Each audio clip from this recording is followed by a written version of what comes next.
Welcome dear students. Good morning all of you. Myself A.K. Sharma.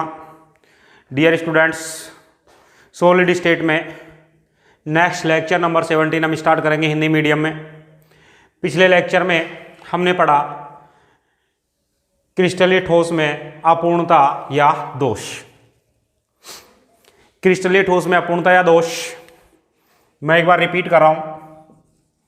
Complete दोष क्रिस्टलीय ठोस में, या सीधा हम कह दें ठोस में अपूर्णता या दोष। ठोस में अपूर्णता या दोष की हम बात करें तो हमने कहा कि क्रिस्टलीकरण के समय किसी भी ठोस में कोई त्रुटि उत्पन्न हो जाती है, इस त्रुटि को हम कहते हैं अपूर्णता या दोष। अपूर्णता या दोष को डियर स्टूडेंट्स हम दो भागों में डिवाइड करेंगे।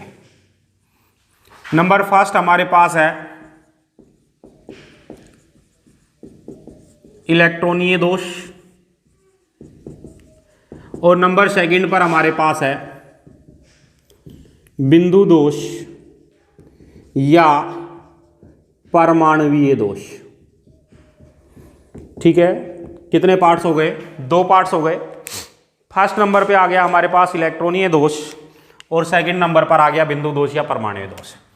हमने आपसे कहा परम शून्य ताप 0 केल्विन, इस पर इलेक्ट्रॉन जो हैं ये इलेक्ट्रॉन लो एनर्जी लेवल में होंगे।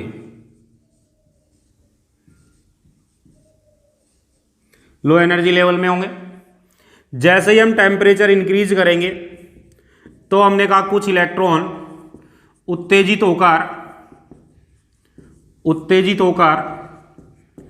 उच्च ऊर्जा स्तर हाई एनर्जी लेवल में पहुंच जाएंगे, और जब ये उच्च ऊर्जा स्तर में जाएंगे तब हम कहेंगे कि ये जो इलेक्ट्रॉन है ये मुक्त इलेक्ट्रॉन है।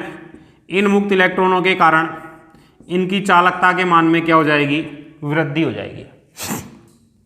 ठीक है, क्योंकि जब टेम्परेचर इंक्रीज करेंगे तो इनके बीच में जो अवयवी कणों के बीच में जो बंध है ये बंध टूटेगा और इलेक्ट्रॉन उत्तेजित होकर के निम्न ऊर्जा स्तर से कहाँ चले जाएंगे? उच्च ऊर्जा स्तर में। फिर हमने आपसे कहा कि हमारे पास सिलिकॉन और जर्मेनियम ये शुद्ध अर्धचालक है, शुद्ध या नैज अर्धचालक है। इनके अंतर्गत हम डोपिंग करते हैं, अशुद्धि मिलाते हैं। एक तो इलेक्ट्रॉन न्यून पदार्थ की, इलेक्ट्रॉन न्यून पदार्थ का मतलब है वर्ग नंबर 13, क्योंकि सिलिकॉन और जर्मेनियम जो हैं ये दोनों वर्ग नंबर 14 के एलिमेंट्स हैं, जिसकी संयोजकता 4 होती है, संयोजी इलेक्ट्रॉन 4 होते हैं। जब इसमें वर्ग 13 की अशुद्धि मिलाएंगे तब हम कहेंगे कि ये पी प्रकार के अर्धचालक में परिवर्तित होंगे। कौन से अर्धचालक में? पी प्रकार के अर्धचालक में। और जब इनमें वर्ग 15 की इलेक्ट्रॉन आधिक्य पदार्थ की अशुद्धि मिला देते हैं, इलेक्ट्रॉन आधिक्य पदार्थ की अशुद्धि मिलाएंगे तब ये बदल जाएंगे एन प्रकार के अर्धचालक में। तो इस प्रकार से हमारे पास दो प्रकार के अर्धचालक बनेंगे, एन प्रकार के अर्धचालक और पी प्रकार के अर्धचालक, जिनको अभी आगे हम डिस्कस करेंगे डिटेल से। सेकंड डियर स्टूडेंट्स हमारे पास आता है बिंदु दोष। इलेक्ट्रॉनीय दोष में हमने क्या कहा कि जो इलेक्ट्रॉनों के कारण उत्पन्न होते हैं ऐसे दोष को हम कहेंगे इलेक्ट्रॉनीय दोष। दूसरे दोष है हमारे पास बिंदु दोष, कि हमने क्या कहा वे दोष जो क्रिस्टल में किसी जालक बिंदु के स्थान पर अथवा जालक बिंदु के चारों ओर उत्पन्न हो जाते हैं, उन दोष को हम क्या नाम देते हैं? बिंदु दोष। बिंदु दोष जो हैं इनको हम 3 भागों में डिवाइड करते हैं। कितने पार्ट्स में डिवाइड करते हैं? 3 पार्ट्स में डिवाइड करते हैं। नंबर 1 पर हमारे पास आता है स्टाइकियोमीट्रिक दोष। नंबर 2 पर आता है नॉन स्टाइकियोमेट्रिक दोष। और तीसरे नंबर पर आता है अशुद्धतम दोष। तो हमने बिंदु दोष को कितने भागों में डिवाइड कर दिया? 3 भागों में डिवाइड किया, स्टाइकियोमेट्रिक, नॉन स्टाइकियोमेट्रिक और अशुद्धतम दोष। क्लियर? अब हम बात करें स्टाइकियोमेट्रिक दोष। स्टाइकियोमेट्रिक दोष में मैं आपसे कहूंगा कि वे दोष जिनमें अणु की स्टाइकियोमेट्री नहीं बदलती, स्टाइकियोमेट्री परिवर्तित नहीं होती है, परिवर्तित नहीं होती। तो डियर स्टूडेंट्स, स्टाइकियोमेट्री का मतलब क्या होता है कि हमारे पास जो क्रिस्टल है या कोई यौगिक है उसमें एग्जाम्पल ले लेता हूं मैं, NaCl का एक यौगिक है, इसमें धनायन और ऋणायन का रेशियो A1:1 है, 1:1 है।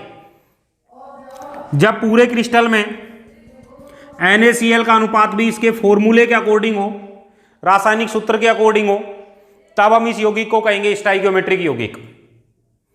और नॉन स्टाइकियोमेट्रिक यौगिक क्या होते हैं? जिनमें केमिकल फॉर्मूले के अकॉर्डिंग इनका धनायन और ऋणायन का अनुपात नहीं है, तब ऐसे यौगिक क्या कहलाएंगे? नॉन स्टाइकियोमेट्रिक यौगिक।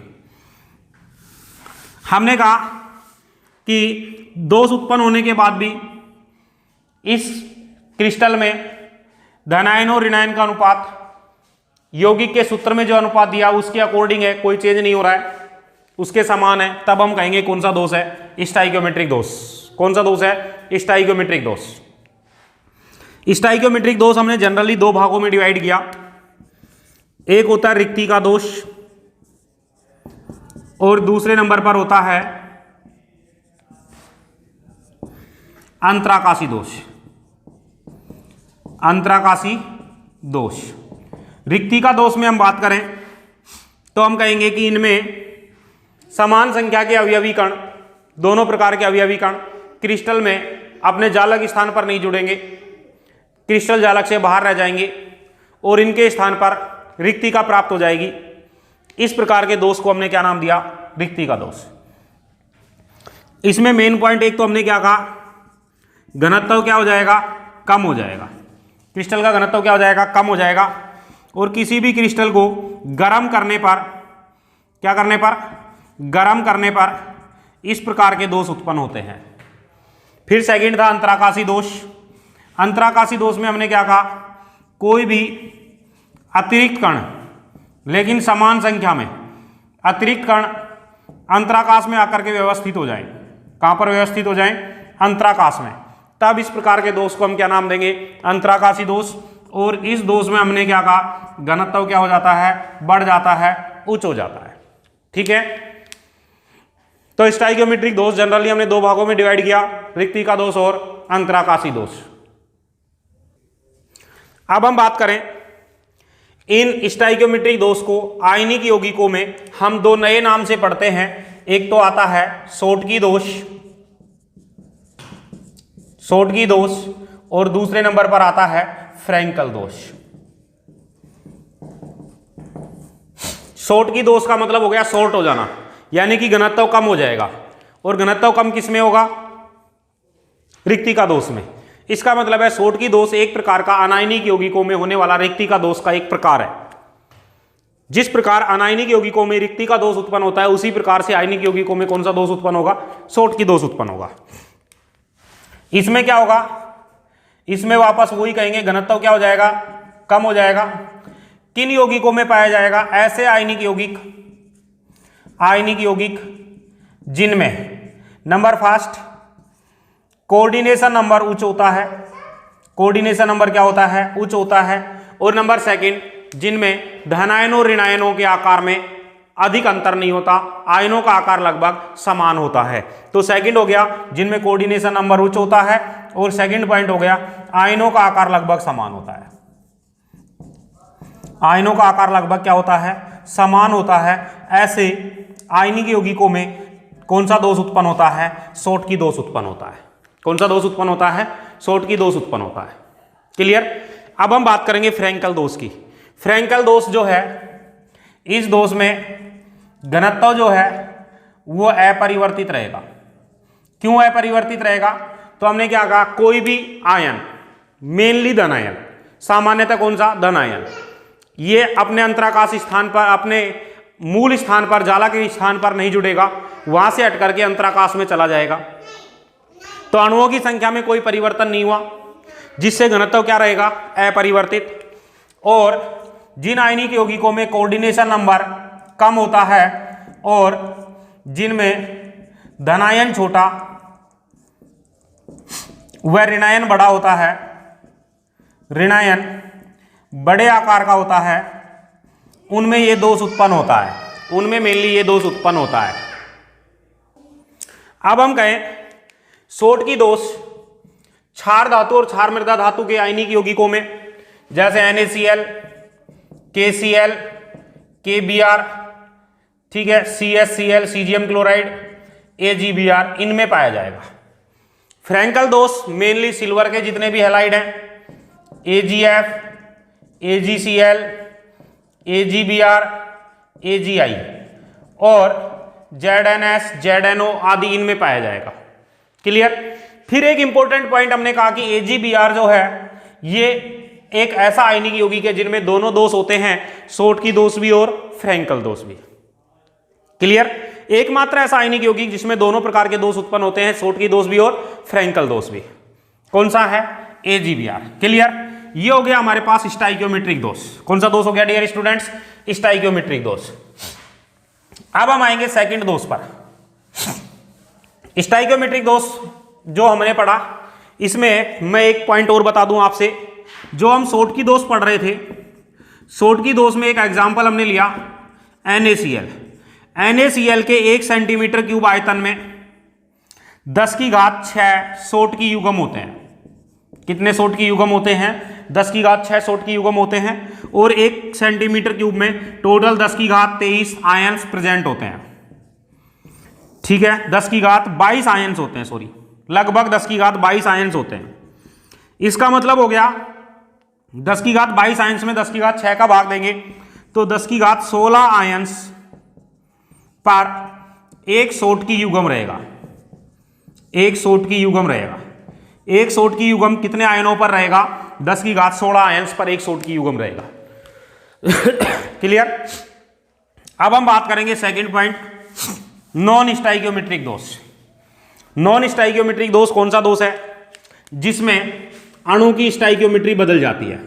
वे दोष जिनमें अणु की स्टाइकियोमेट्री परिवर्तित हो जाती है।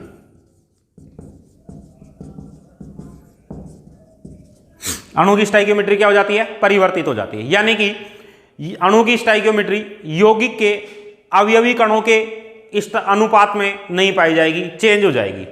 जैसे हम आपसे बात कर लें, हमारे पास कुछ यौगिक होते हैं जिनमें हम कहेंगे नॉन स्टाइकियोमेट्रिक कंपाउंड्स होते हैं। जैसे मैंने आपसे कहा Fe जो होता है, इसमें FeO फॉर्मूला होता है आयरन ऑक्साइड का, तो FeO तो स्टाइकियोमेट्रिक कंपाउंड है। बट मैं आपसे कह दूं Fe 0.93 से लेकर के 0.96 तक है और O। अब इस कंपाउंड्स में Fe और O का रेशियो जो है वो इसके यौगिक के सूत्र के अनुपात में नहीं है, परिवर्तित हो गया। तब हम कहेंगे ये कैसा यौगिक है, नॉन स्टाइकियोमेट्रिक यौगिक है।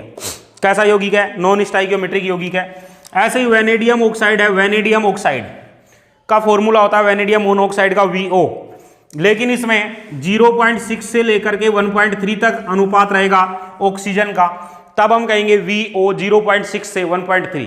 तो इसमें अनुपात जो है स्टाइकियोमेट्रिक अनुपात परिवर्तित हो गया, तब हम कहेंगे ये कौन सा कंपाउंड है, नॉन स्टाइकियोमेट्रिक कंपाउंड है। कौन सा कंपाउंड है, नॉन स्टाइकियोमेट्रिक कंपाउंड।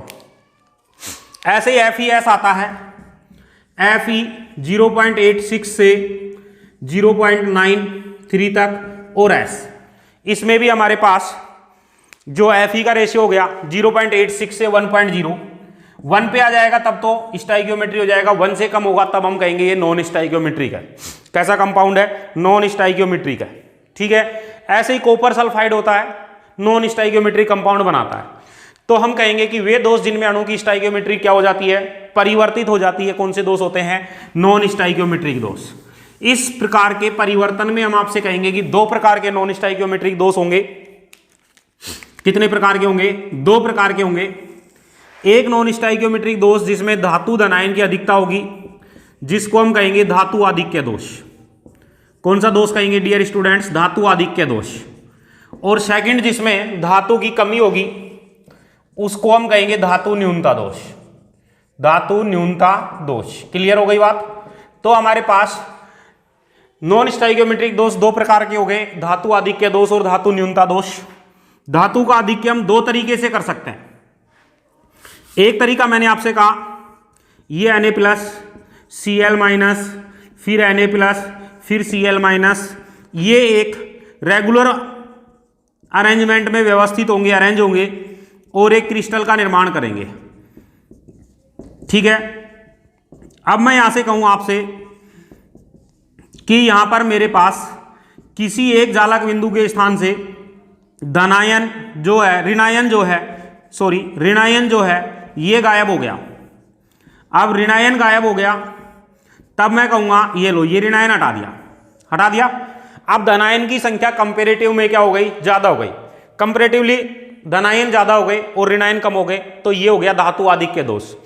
लेकिन ये धातु आधिक्य दोष आया किसके स्थान पर, जब ऋणायन रिक्तिका बनती है। कौन सी रिक्तिका बनती है, ऋणायन रिक्तिका। तो ये दो प्रकार का होगा, एक हो गया ऋणायनिक रिक्तिका के कारण, ऋणायनिक रिक्तिका के कारण उत्पन्न धातु आधिक्य दोष। अब हम आवेश का संतुलन करेंगे। आवेश का संतुलन करेंगे तो इसके स्थान पर इलेक्ट्रॉन आ जाएगा और आवेश को संतुलित करेगा। इलेक्ट्रॉन जिस स्थान पर आ गया इसको हम बोलेंगे एफ केंद्र। कौन सा केंद्र बोलेंगे, एफ केंद्र। मैंने पहले बताया एफ जो है एक जर्मन लैंग्वेज का शब्द है, जर्मन भाषा के फॉर्ब जेंटर शब्द से, फॉर्बेन जेंटर शब्द से या FARAB फैरेब शब्द से लिया गया है, जिसका मतलब होता है कलर यानी कि रंग। यानी कि इस दोष के कारण क्रिस्टल में क्या उत्पन्न होगा, रंग उत्पन्न होगा। इसके तीन इंपॉर्टेंट एग्जाम्पल मैंने आपसे कहे, NaCl में पीला रंग,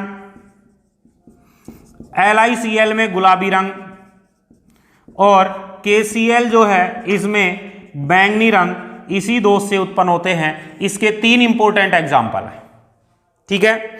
दूसरा आता है कि हमारे पास एक अदर तरीका और है धातु आधिक्य दोष उत्पन्न करने का, कि मैंने आपसे कहा Zn+2 ऑक्सीजन -2, Zn+2 ऑक्सीजन -2 ये जुड़ करके और एक आयनिक यौगिक का निर्माण कर रहे हैं।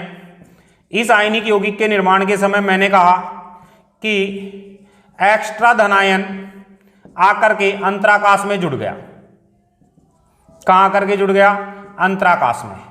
तो मैंने आपसे कहा कि मेरे पास अंतराकाश में एक्स्ट्रा धनायन आकर के जुड़ गया। ये लो, मैंने यहां पर एक्स्ट्रा धनायन जोड़ दिया। अब आवेश का संतुलन करने के लिए वापस निकटतम अंतराकाश में क्या जुड़ जाएंगे, इलेक्ट्रॉन। यानी कि अतिरिक्त धनायन की, कहां पर, अंतराकाश में अतिरिक्त धनायन की उपस्थिति के कारण उत्पन्न धातु आधिक्य दोष।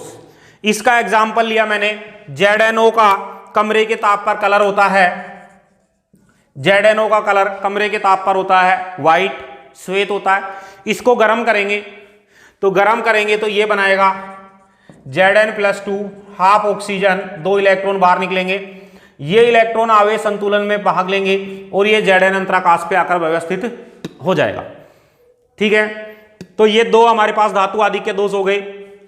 एक हो गया ऋणायनिक रिक्तिका के कारण धातु आधिक्य दोष और दूसरा हो गया हमारे पास अंतराकाश में अतिरिक्त धनायन की उपस्थिति के कारण धातु आधिक्य दोष। इसके तीन इंपॉर्टेंट एग्जांपल NaCl का पीला रंग, LiCl का गुलाबी रंग और KCl का बैंगनी रंग। ये तीन ऋणायन रिक्तिका के कारण उत्पन्न धातु आधिक्य दोष के एग्जांपल हैं। इसमें मेन पॉइंट है F सेंटर। इसमें भी इलेक्ट्रॉन है, इसमें भी इलेक्ट्रॉन बढ़ रहे हैं। इसका मतलब है कि ये दोनों यौगिक में अनुचुंबकीय गुण डेवलप करेंगे और चालकता को बढ़ाएंगे। ठीक है, हमारे पास आता है धातु न्यूनता दोष। कौन सा दोष आता है? धातु न्यूनता दोष। धातु न्यूनता दोष की जब हम बात करेंगे तो धातु न्यूनता दोष भी हमारे पास दो तरीके से डेवलप होगा। कितने तरीके से? दो तरीके से। हम बात कर रहे हैं नॉन स्टाइकियोमेट्रिक में सेकंड पॉइंट धातु न्यूनता दोष। पहला हमने पढ़ा है कौन सा? धातु आधिक्य दोष। धातु आधिक्य दोष हम दो प्रकार से कंप्लीट कर चुके हैं। अब हम बात करेंगे धातु न्यूनता दोष। धातु न्यूनता दोष भी हम दो तरीके से डेवलप कर सकते हैं। पहले मैं आपसे कह दूं, मेरे पास Fe+2 ऑक्सीजन -2, Fe+2 ऑक्सीजन -2, ये एक क्रिस्टलीय यौगिक है। मैंने कहा धातु की न्यूनता करनी है, तो किसी भी जालक बिंदु के स्थान से धनायन को हटा दो। यहां से मैंने धनायन को हटा दिया Fe+2 को, इसकी रिक्तिका बन गई। यानी कि पहला हो गया धनायनिक रिक्तिका के कारण उत्पन्न धातु आधिक्य दोष। अब आवेश का संतुलन करो, तो आवेश का संतुलन करेंगे तो यहां से +3 में बदल जाएगा। निकटवर्ती कोई भी दूसरा भी आयन जो है वो +3 में बदल जाएगा और आवेश का संतुलन कर लेगा। यानी कि ऐसे यौगिक जिनमें परिवर्तनशील ऑक्सीकरण अवस्थाएं पाई जाएंगी उनमें धनायनिक रिक्तिका के कारण उत्पन्न धातु न्यूनता दोष होगा। एक और हो सकता है धातु की न्यूनता। मैंने कहा A+B- एक यौगिक बन गया और इस यौगिक में अंतराकाश के स्थान पर एक्स्ट्रा ऋणायन आ गया और एक्स्ट्रा ऋणायन आ जाए तब मैं आपसे कहूंगा ये लो, यहां पर ऋणायन एक्स्ट्रा आकर के जुड़ गया तो ऋणायन अधिक हो गए, धनायन की कमी हो गई, यानी धातु न्यूनता दोष हो गया। लेकिन सामान्यतः ऋणायन बड़े आकार के होते हैं तो ये अंतराकाश में सामान्य रूप से व्यवस्थित नहीं हो पाएंगे और इस प्रकार का दोष जो है इसका कोई भी अभी ज्ञात उदाहरण हमारे पास नहीं है। यानी कि सामान्यतः ये दोष उत्पन्न नहीं हो पाता है। क्लियर? लास्ट हमारे पास था डियर स्टूडेंट्स अशुद्धतम दोष। कौन सा दोष है? अशुद्धतम दोष। अशुद्धतम दोष कब होगा?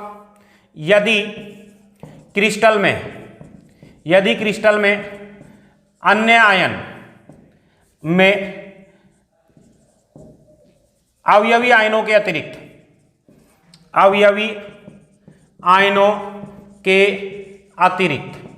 कोई अन्य आयन व्यवस्थित हो जाए, कोई अन्य आयन व्यवस्थित हो जाए किसी स्थान पर, किसी जालक स्थान पर व्यवस्थित हो जाए, तब इस दोष को हम कहेंगे अशुद्धतम दोष। मैंने आपसे कहा NaCl का क्रिस्टलीकरण करें कैडमियम क्लोराइड की अल्प मात्रा की उपस्थिति में या सीजियम क्लोराइड की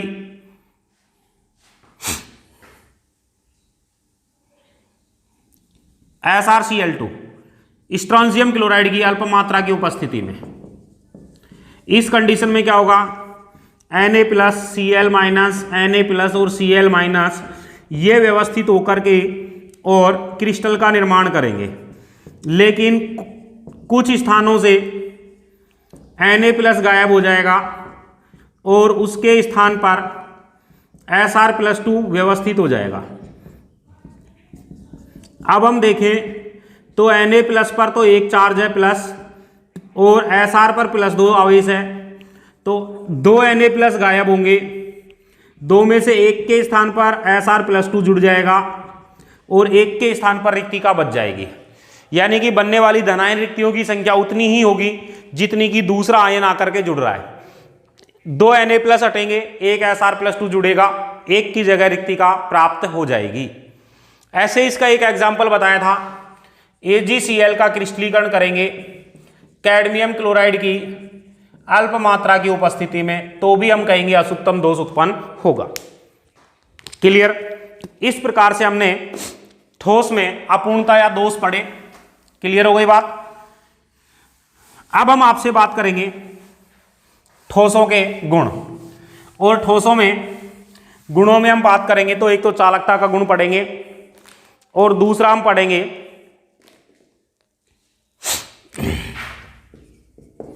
ठोस के अभिलाक्षणिक गुण। और ठोस के अभिलाक्षणिक गुणों में हम आपसे बात करेंगे नंबर 1 चालकीय गुण, और दूसरे नंबर पर हम बात करेंगे चुंबकीय गुणों की। 2 प्रकार के गुण पढ़ेंगे, एक चालकता का गुण पढ़ेंगे या विद्युत चालन, और दूसरा हम पढ़ेंगे चुंबकीय गुण। या मैं कह दूं एक हम पढ़ेंगे विद्युतीय गुण और दूसरा हम पढ़ेंगे चुंबकीय गुण। ठीक है, तो हम बात कर लें विद्युतीय गुण। तो डियर स्टूडेंट्स, विद्युतीय गुणों के आधार पर, विद्युतीय चालकता के आधार पर, विद्युतीय चालकता के आधार पर ठोस को 3 भागों में बांटेंगे।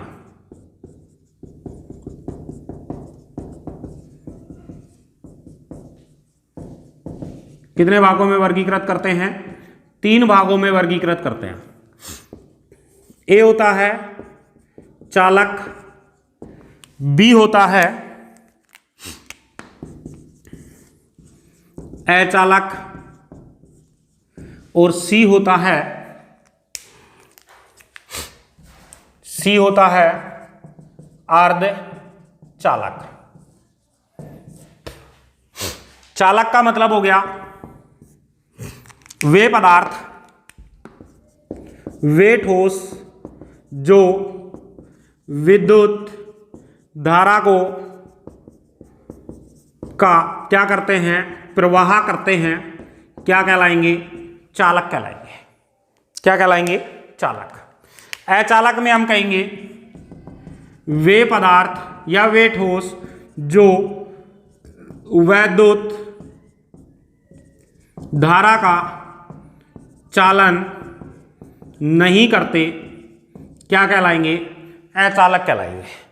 तीसरे नंबर पर आता है अर्धचालक, वे पदार्थ जो सामान्य ताप पर धारा का चालन नहीं करते, धारा का चालन नहीं करते, लेकिन उच्च ताप पर धारा का चालन करते हैं।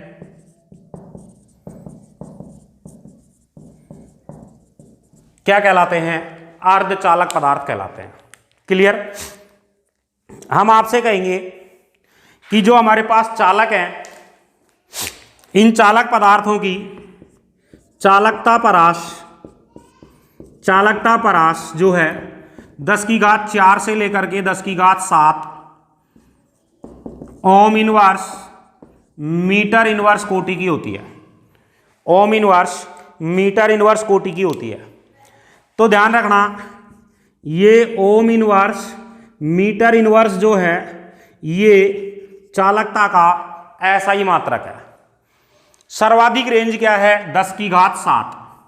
मैं कह दूं सर्वाधिक परास धातुओं की होती है, क्योंकि सर्वाधिक चालन धातु करते हैं 10⁷। सर्वाधिक परास चालकता की किन में होती है? धातुओं में होती है।